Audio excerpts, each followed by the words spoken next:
Live on Joy News today. Thanks for staying with us. The Ghana Water Company has warned that 2 production dams in the Ashanti region may be shut down, putting water consumers in Kumasi in jeopardy.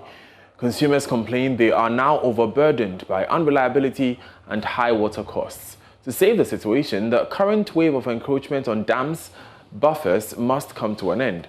Ohiming Teria has more. An artist, Matthias Chobe, like many other residents who depend on the Ghana Water Company for drinking water, is unaware of the dam's current risk.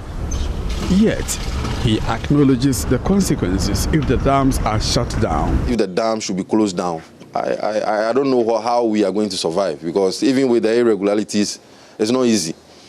So I think the necessary institutions need to take this very serious and then, take action. Encroachers' activities are reducing the depths of the water facilities, putting the future of the Wabi and Barakasi dams in jeopardy. The Barakasi Dam has lost 3 meters of its 13-meter depth, while the Wabi Dam's 7-meter depth has sharply lost 5 meters. Every dam's catchment has been decreased by more than half due to illegal sand winning, farming and housing construction.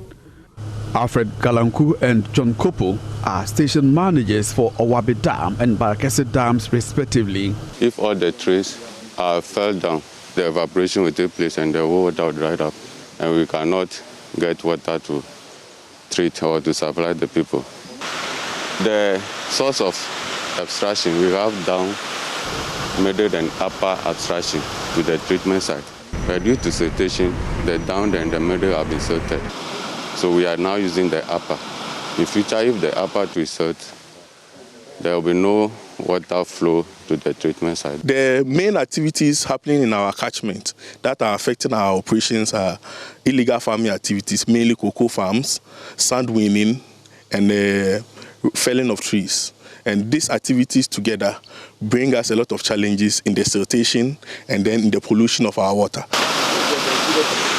The illegal activities, coupled with other factors, are impacting negatively on water production.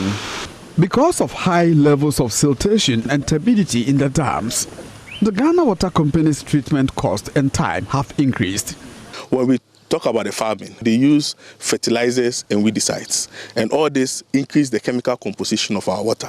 Most dangerous is the fertilizers, because the fertilizers that they use, they introduce nutrients into our water. When this happens, it promotes the growth of algae. Algae also increases the color and turbidity of our water, and that is what makes the treatment difficult. This explains why residents like Matthias have to deal with erratic water supply. As an artist, we need water, because we normally use acrylic paint, and then acrylic paint we use water to dilute and then do mixes before you can do your work. But as it stands now, there is this irregularity in the flow of water at Maxima Junction, where you can't actually predict when you are going to be having water or not. Another resident, Daniel Chobe, shares a similar opinion. I work with 2M Express as a driver. Sometimes the tap does not flow, to the extent that after a long journey you might even end up sleeping without even bathing, which is very bad. The future of the 2 dams will remain in jeopardy unless drastic steps are taken to get the situation under